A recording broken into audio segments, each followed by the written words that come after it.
we have the ultimate pleasure of having Jose Rivera Jr. here for our January 1st, 2020 episode, starting off the new year right. And yes, Jose is showing their really cool moves, choreographer, dancer. I'll introduce more about them very soon, but as always, we have a song that I play that reminds me of the artists we have featured. And what's perfect about Jose is that they make their own songs. So this is one of my favorites from the recent EP. Hey,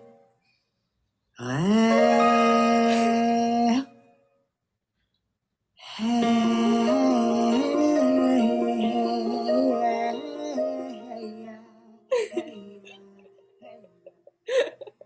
I love the humbled stance on that. Jose just bowed their head.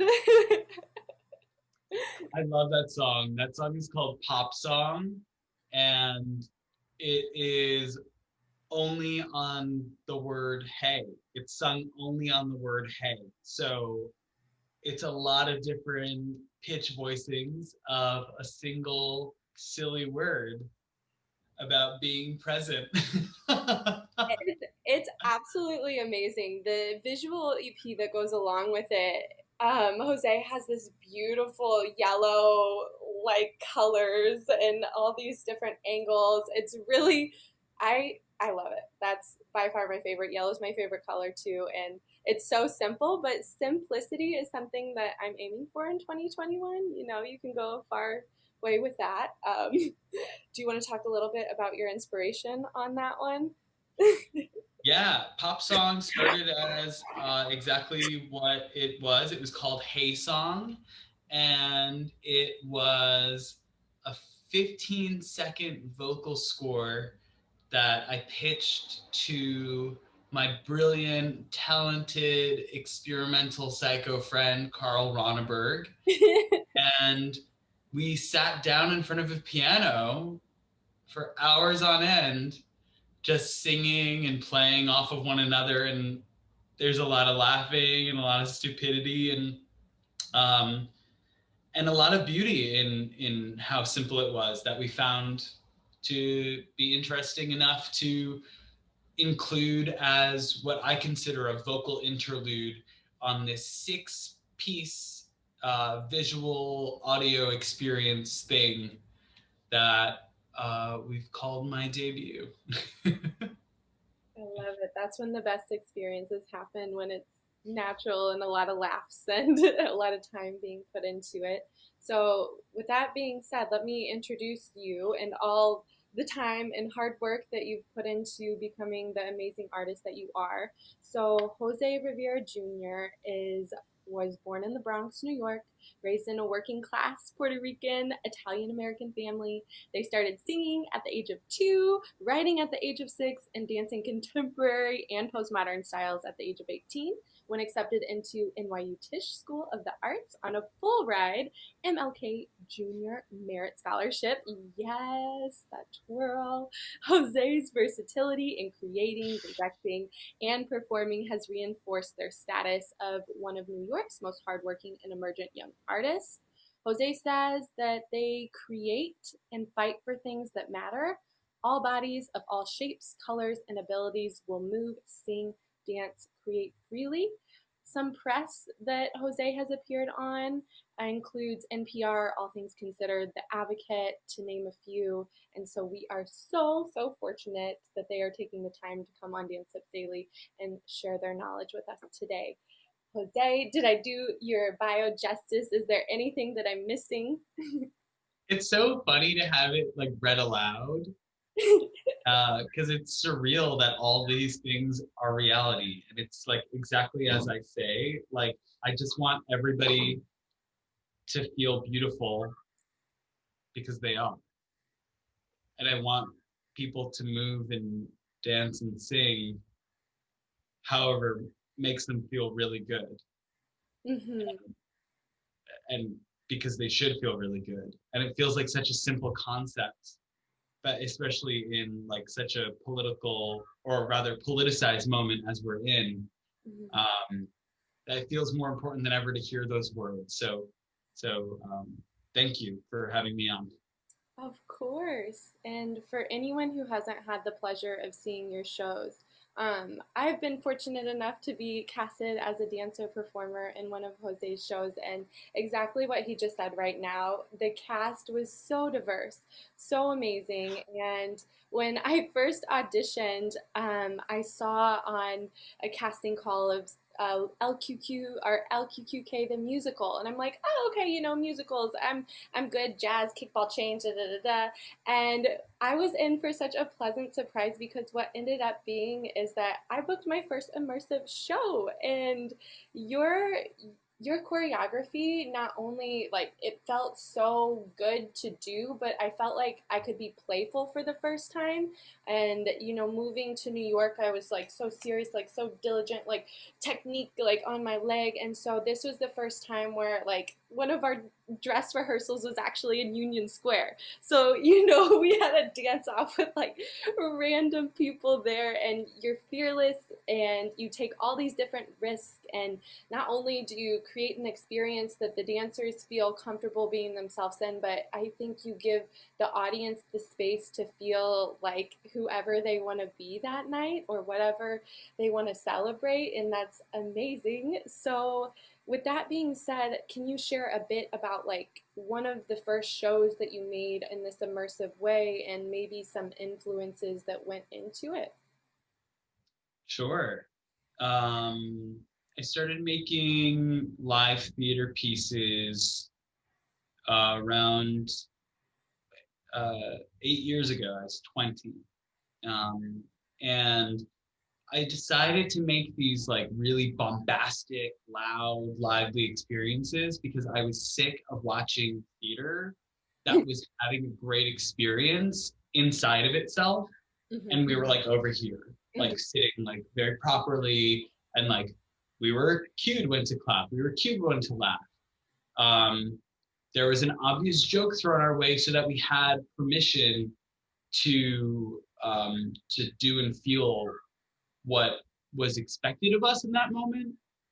And so I started to want to flip expectations and create moments of surprise, moments of permission for people to do whatever they wanted in that moment.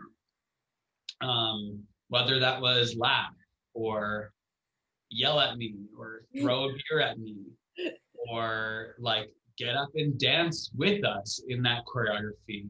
Mm-hmm. That particular like variant of look that you were talking about that you danced in was like a very early prototype of like my um, metamorphosis into creating music that was built for music that danced vocally. Mm-hmm. So yeah, I wanted to create like that same like circular immersive moment when people are listening to music, and that's really how it all started. I just wanted people to like do what they wanted because you're choosing to be there, and so am I. Like I'm also a human that's like talking to you or singing at you, and Mm-hmm. maybe I'm playing a character or maybe I'm just talking to you as me, but like regardless of that moment, um we're still there together in the experience. This isn't like a teacher dictating what you should experience on a chalkboard moment.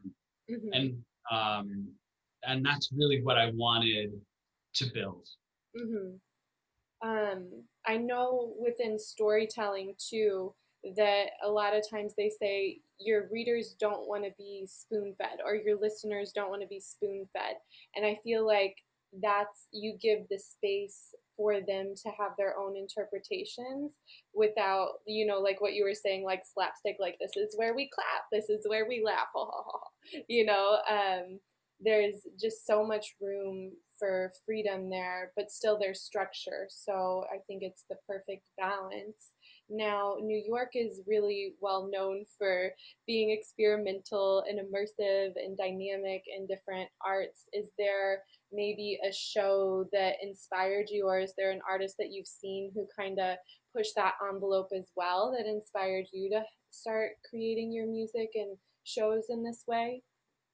Yeah, I'm like such an old school musical theater nerd. Hmm. The show that I always come back to in how like off color and strange it was and still is when you watch it is the very first version, the 1970s version of Pippin by Stephen Schwartz. Uh-huh. It's so, it's a clown show. It is a show about so many different themes. The first act, as I feel about most shows, are stronger than the second act, Hmm. although there's nothing like that moment of um, finale in that piece. I love that moment. It grips me every time. I can listen to it and like cry on the spot. Thank you, thank you, method acting for that one. Um, but yeah, so that's a single show, but I am so inspired by like every artist that I see. When Yeah. I go and sit down or I am watching a TV show or a film or um, I'm like walking down the street and there's a street performer, there's inspiration to draw from every single form that I find interest in. And that's also how I develop like immersive experiences because I I like to play with different mediums. I like to play with film, fashion, video art, dance, music, whether it's original made or if it is completely um, old school or new school, and then kind of create this collage of work Mhm. to give the viewer or audience member or participant an invitation to an experience. Amazing. So it seems like your love of musical theater was kind of like the budding seed that then led into all these different venues of interest. Is that what I'm hearing correctly? Yeah, I mean, I've been singing since I was 2, so it's really like Madonna as Evita, Celine Dion singing "My Heart Will Go On." Hmm. People used to say that I'm like Lady Gaga, right? Because like Gaga is like our generation's every performance artist ever because she used every single performance artist ever as inspiration. But Hmm. in reality, I'm Britney Spears. I'm an experience and I'm a slut.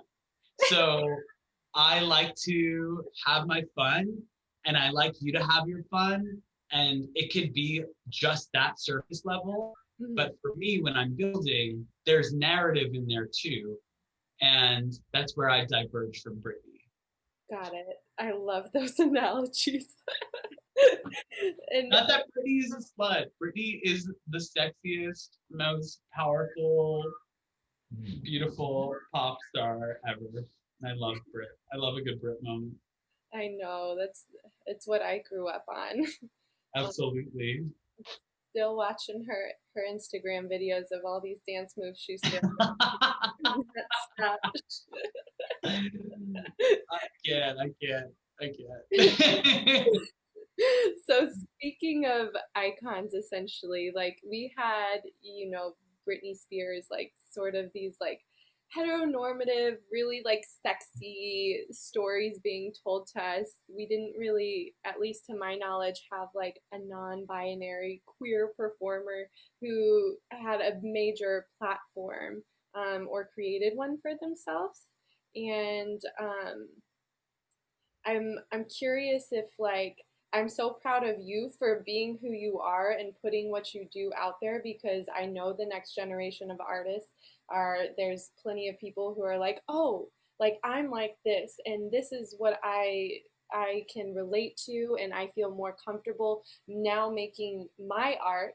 Not in an exact way, but it's like you draw some inspiration from Britney Spears, and now someone can draw some inspiration from Jose Rivera Jr. You know what I'm saying? Yeah.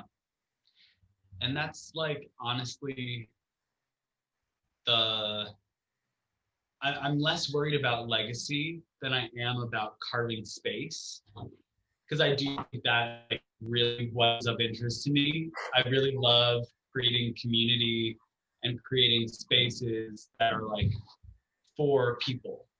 I Mm-hmm. also think that like existing as a non-binary queer artist and saying that bluntly is just inspiration for another young to go deeper into this language that I'm only just discovering for myself now. And Mm-hmm. I'm 28. I Mm-hmm. was 27 when I came as non-binary. Like that's it's still dynamic for me every day. Mm-hmm. So like I again I think it's really important to be visible. I think it's important to live and fully celebrate um, your own experience, whether you are non-binary or you identify gay or queer or trans or bisexual or lesbian, Mm-hmm. um, or two-spirit or intersex. It is exciting to me to be who I am, to be carving space, to continue to explore my story, so that um, I can maybe give more for future ones. Definitely. We definitely want the next generation being better than what we were, or more authentic, or um, more risk Yeah, taking for sure. yeah. Sorry, I have my puppy here, and she always wants to bring her most loud toys I into the room while I'm like having conversation. no, I think that's perfect. So this is a great segue into what is parent life like now that you have Ivy? So for those of you that don't know, Ivy's my puppy. She's 13 months old, and she is a German Shepherd Yellow Lab Fireball. She's a princess. She's spoiled, and she's such a good girl, and she knows it. So she's staring at me right now so that I can give her back these hard toys that she's gonna throw at me. If not, she'll bite my ankle.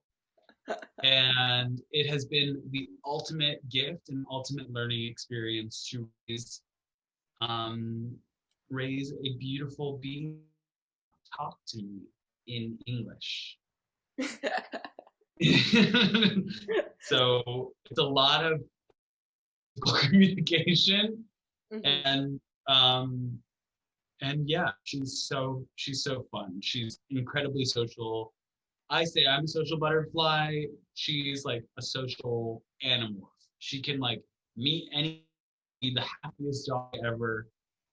And yeah, I'm just very blessed to have gotten her 1 month to the day of the COVID-19 shutdown, because it gave us time to really get to know each other before she was finally able to step out on the street.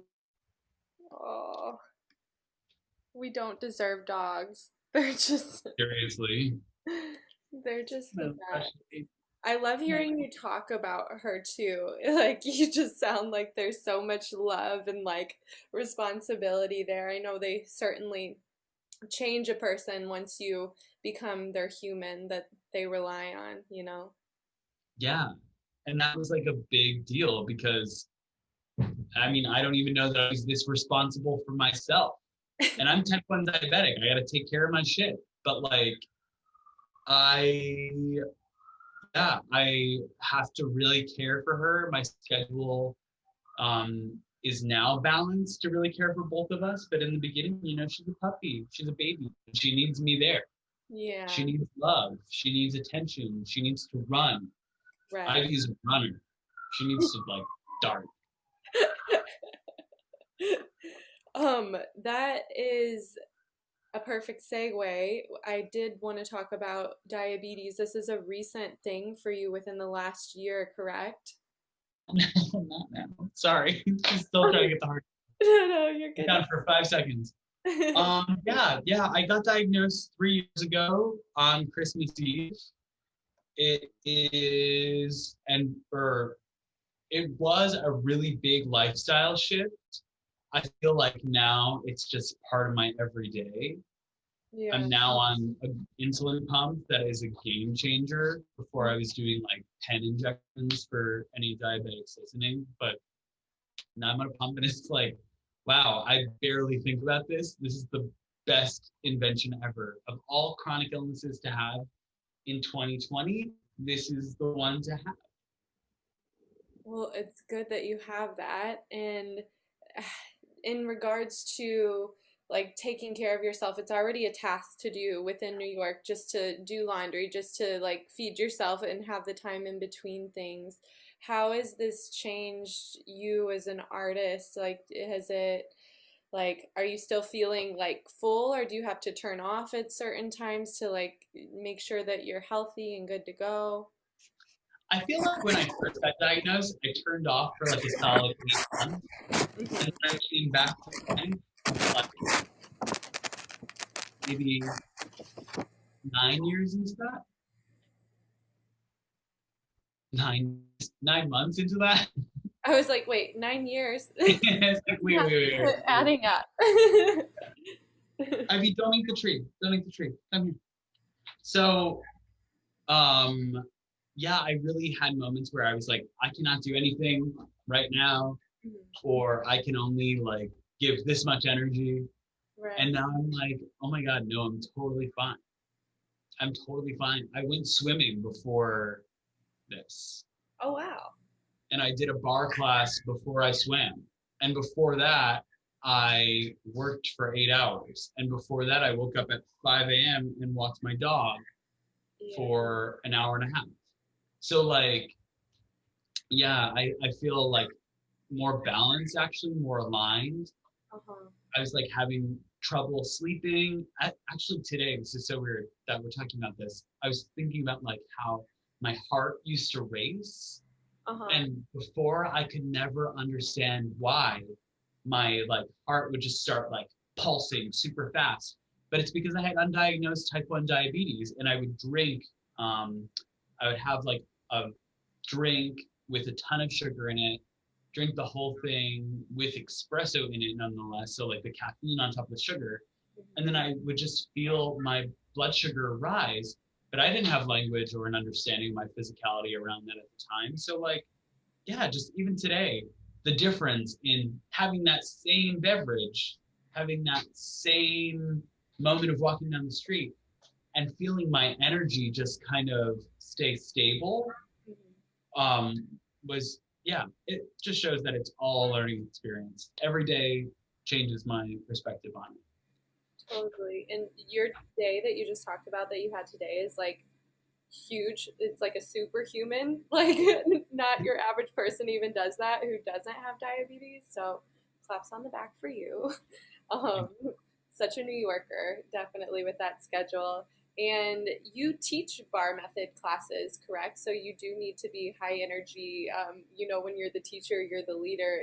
There can't be an off day because everyone's relying on you to be that person to pull it out of them, correct? Totally. I love the bar method. I'm such a bar method addict. And yeah, I think the nice thing about that too is that like I feed off of everybody's energy. Like when people are working hard, I'm ready to work hard because I see like focus and intent in everybody's eyes, and I'm like, let's go, motherfucker, let's go. Love it. Now, when did you start getting into the bar method? I think I started getting into the bar method when I, well, my best friend Rebecca, who you know Rebecca Hidalgo, Love her. started teaching the bar method, and I was in her very first community class. And I Aw. was like very like I danced a lot, but I was like not that flexible Uh-huh. and also not that strong. I honestly don't know how I danced at all, to be honest. I think I just like had like sweat equity. I was like ready to work. So, like there's videos somewhere of me in this very first community class, like awful, awful, awful. And then I like took like an 8 month hiatus, obviously not by choice, just because it was so hard. I was like, I'm never doing that again. Mhm. And then I did it again, and I was like, actually, this is really fun because it's on the beat, and I love anything that's four on the floor. I love anything that's keeping my heart rate high, and it's engaging. It's both intellectually engaging and physically engaging. So yeah, I fell in love with it, and I've been teaching since I was teaching for 6 months before I got diagnosed with type 1 diabetes. Wow. Now, So going on 4 years this summer. congrats. Now, when you say intellectually, like not only physically, but intellectually, it's on the beat. This sounds a lot like dance class. And when would you consider, would you agree or no?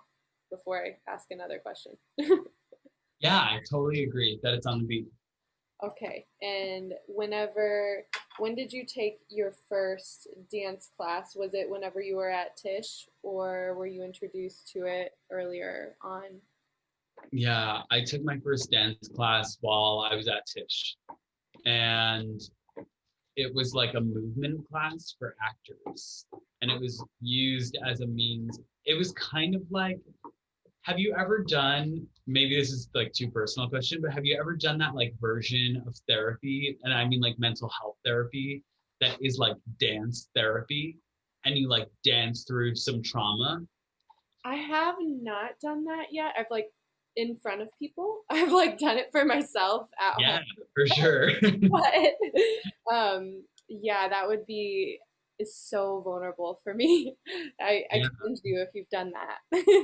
It was a class of 12 of us with two teachers, each guiding us and yelling at us while we moved in this way. And this technique is also, I mean, it's super cathartic because you're going there with whatever emotion comes up, but it's also hyper imaginative, which I think is like, it was really useful tool for me to like have that deep connection to emotionality and to like a visual world uh, that is like controllable and um, yeah, it stays in stasis so that you can like create a physical world around it. That was my first dance class, and it Wow. was not on the beat. It was just like, let's play. Oh my gosh, let's play some indie singer, and the music is gonna be really soft and gentle, and then we're gonna play something with like really heavy bass and drums, and it's gonna be bombastic, and we're gonna turn the fucking volume all the way up, and you're gonna move, and you're gonna cry, and like, but don't touch each other, and only get in contact when we have, and like one teacher is screaming at you, the other one is like, go, go, and like everybody is either wailing or rolling on the floor, and like, yeah, and then you come together at the end and talk about it. Oh my God, that is like my heart started racing. That sounds like this is like oh, that would just be so hard for me. I feel like because I'm like strong ballet background training, so not only would like the demons in my head be like, "You look like shit," but then it's Yeah. like that it's like someone's actually yelling at you, and then you're budged from the days coming up too. Like I don't know. That one wouldn't be a healthy one for me, I don't think. Yeah, and then some people are, and then like once you advance to the class, you're like, and what are you doing? What's your action? What's going on here? Because it's like supposed to be acting based. So Right. it's like, whoa, fucking heady and body. And that's where bar method was like, let's put this into a structure that also serves health around your musculature. Perfect. The best of all the worlds. Yeah. So that's how I found bar method. I do find some strange parallels between Williamson technique, which is what that's called, Oh, and the bar method, because they're both very structured. yeah. They're very, very structured, but there's inside of that structure, there's a lot of play.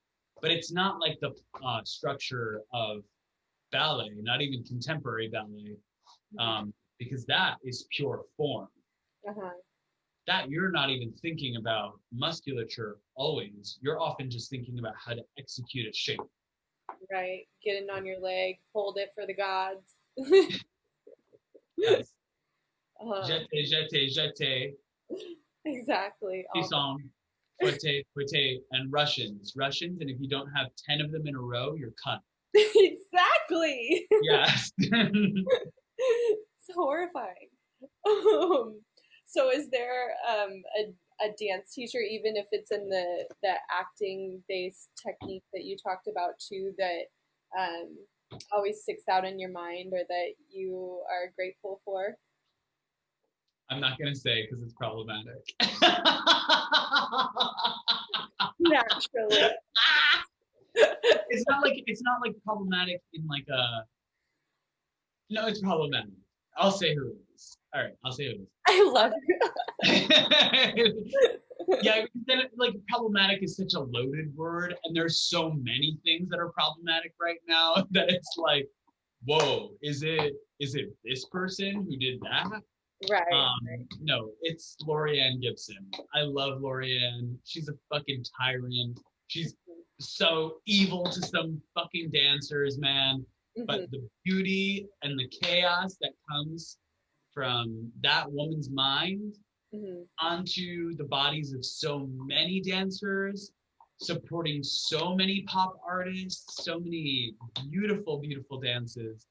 And her energy is just, again, chaos. So yeah, that's my problematic my problematic superstar.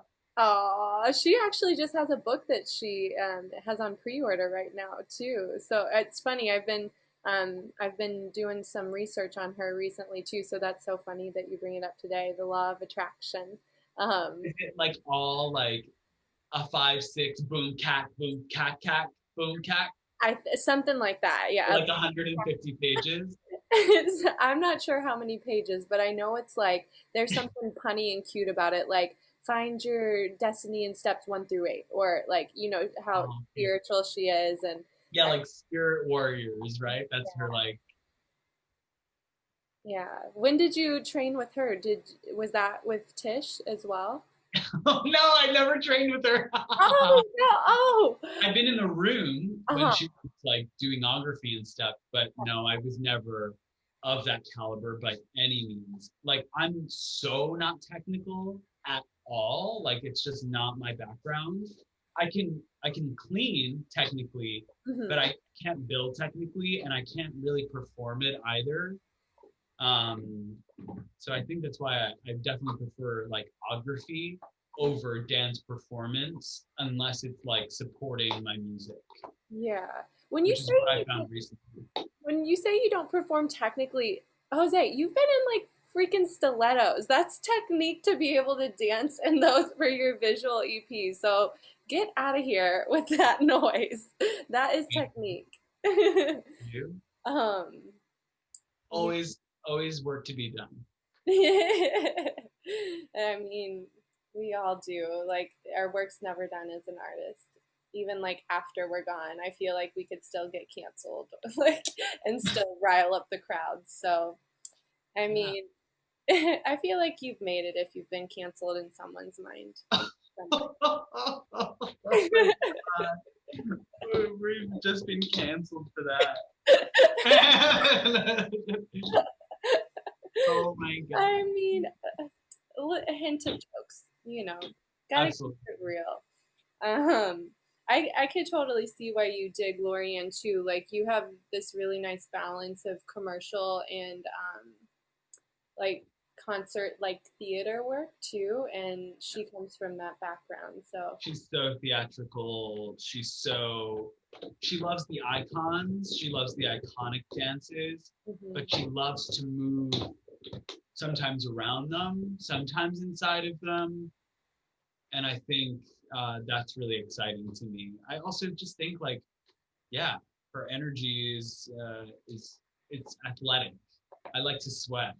I Yeah. like to challenge.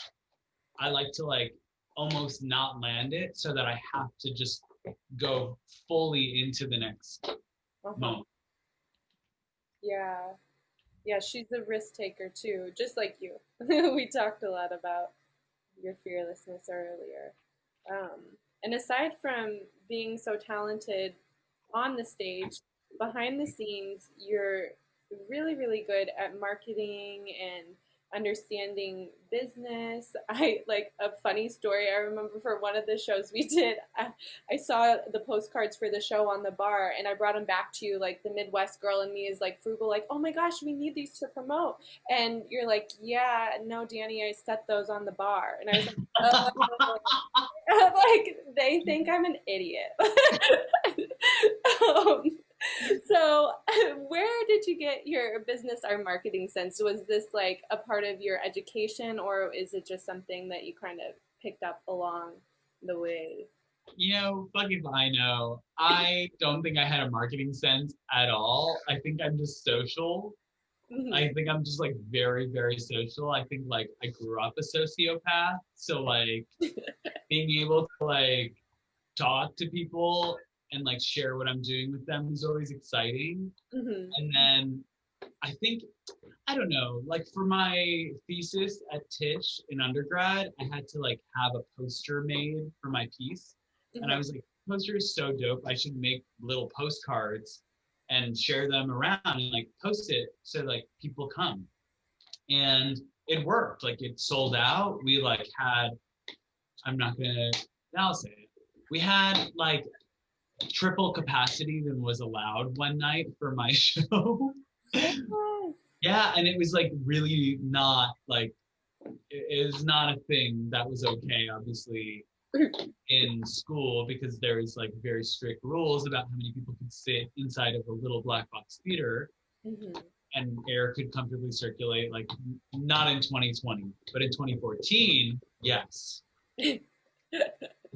So from there, I kind of just grew it, and I have worked in social media and like built social platforms, different accounts for different companies, both artistic and non-artistic, um, because it really is about enjoying conversation about whatever it is that I'm working with.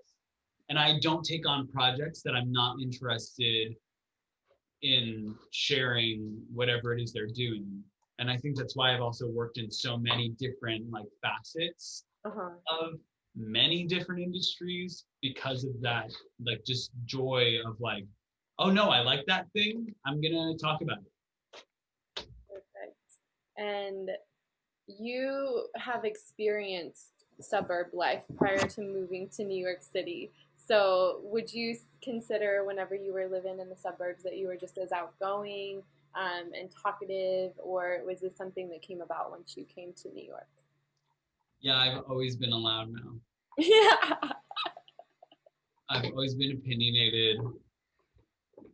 I've always been insular in some ways too. Like I think like I'm very like here, very wide reaching in my friends, but my really tight knit close friends are very insular and very sacred to me. Hmm. Um, and I think that has not changed moving into a big city like New York. I grew up in the Bronx, but I went to middle and high school in like a small town an hour and a half out of New York City proper. Hmm. So like yeah, I think that's something that I love about New York is that it does try to change you, but in the end, it just makes you more yourself. Definitely. It'll test you, put you through challenges to show you like a mirror in front of yourself. For sure. So, before you came back to the city, I know you grew up in the Bronx, so you already had experienced city life, but was there a little bit of fear to come back to Manhattan, or were you like, no, this is what I'm gonna do, this is what I want? I had no idea what I was getting myself into when I moved to Manhattan. And for like the first 4 months of going to undergrad, I was deeply depressed. I talked to my mom like every day about how disinterested I was in pursuing a career in the arts because it just seemed really difficult. But I think that's like true of a lot of people's experiences leaving home for the first time. Mhm. It's very daunting. Mhm. It's all new people unless you go uh, locally to where you grew up. And even then, it's difficult. Um, so New York definitely grew on me. The city definitely grew on me, and I feel like I'm learning something from it like every 5 seconds. Yeah, the learning never stops there for sure. It's like Yeah. lessons on speed. Um, Speaking of speediness, what's one of the craziest side hustles or gigs that you've done within the city to stay afloat? Oh my God, what haven't I done? Oh God, I say with my raspy laugh. Um, I hmm, the craziest.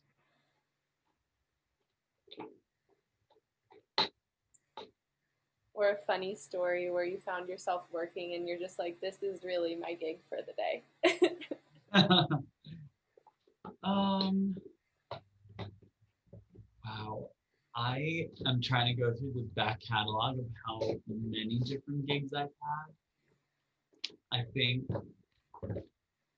the craziest to me was when I was straight out of college and I was doing high-end real estate for a really wonderful group of people. And I remember like, because I come from nothing. I'm like totally self-made. And the cool thing about that is knowing a lot of other people who are also self-made, and a lot of the people on this team that I was working for were that same way. And they set me up. I think it was maybe the first time I had ever been able to like leave the office and go see one of the listings that they were going to list or just check out. So I went on a field trip to this building that is in downtown Brooklyn. And I went all the way to the top floor, penthouse. It's a 58-story building, and it was the tallest in all of Brooklyn at the time. And I just remember being on that balcony and just like not knowing. I had never felt anything as exhilarating as just like standing so high and seeing this vast expanse outside of being on a plane. Mhm. Yeah, that Yeah, was cool to take your breath away for sure. for sure. I didn't know you did that. That's awesome. The more you know. All sorts of gigs. A little hand on chin. So, for this gosh darn pandemic, as an artist, as a creator, how have you adjusted? Like, are you still making work just more for a virtual place? Are you meeting and distancing with a pod, or are you just kind of taking a moment to expand your artistry in new ways you haven't before? Which you've already done so many outlets. Like, I feel like I can't imagine how much more you could bring on. Yeah, I mean, I'm trying to grow the nuances that I've created with this most recent project by continuing in a digital vein. This last project, Look, was 6 music videos, each with their own choreography, each with their own visual concept, filmed by a team. First time that I wasn't fully in charge of the directing and production team ever. I'm usually like hands in every single pot, and it's like way too many hats. Mm-hmm. So I'm definitely right now I'm developing a new solo work that is for camera. Mm-hmm. Still features original music. I'm Nice. working again with a new production team who creates a lot of fashion film and a lot of still fashion imagery for different brands. So cool. And um, yeah, that's really what's next and where my brain has been. And I'm also learning guitar. I see that. That's amazing. Yeah, so I can finally accompany my ass. I've been singing alone for so long. I wrote a song like Hey Song because I didn't have an instrument to play. Like Hey, like I would love to play it on piano. I just can't. Just can't. You played your vocal cord in beautiful ways. Um, okay, so you just said something that made me want to ask you. Oh yeah, your projects. Would you say most of them you're self-made, or a lot of your gigs do you get them through the people that you know, or do you audition? Mm, it's mostly through making my own stuff and through conversations in collaboration with other artists. Um, that goes for like big shows, like Broadway things. That goes for big film things too. But I have been feeling more of a pull to like just cold turkey audition. I think there's something so amazing about the learning process from an audition and the pools of people that you meet Mm-hmm. through doing that. Yeah, but at current and in the last 3 years, I haven't auditioned at all. It's nice that you have your own material though. Sometimes when you just get to a point where your own stuff gets on a certain platform, you don't even have to go through leaps and bounds to get into that audition room. And Right. I think what you're doing now is a really smart investment for the future. And being a good communicator is huge. I know a lot of people, especially in isolation, are having a hard time even just having simpler conversations. So I think that skill is something that's going to take you a long way in our industry for sure. um, okay, I don't want to hold up too much of your time. Just two more questions. Can you hang? Okay, if you had $1 million right now, what would you do with it?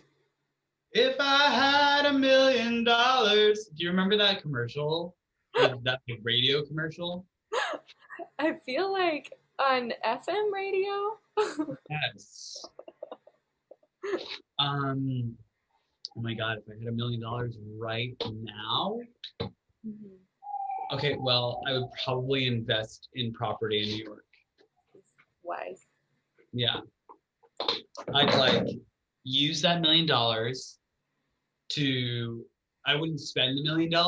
I would save like 80% of it, Mhm. use the 20% to that I need to get a loan Mhm. to purchase a mortgage in order to buy a property that was more expensive than $1 million, live there for 5 years, and then rent it.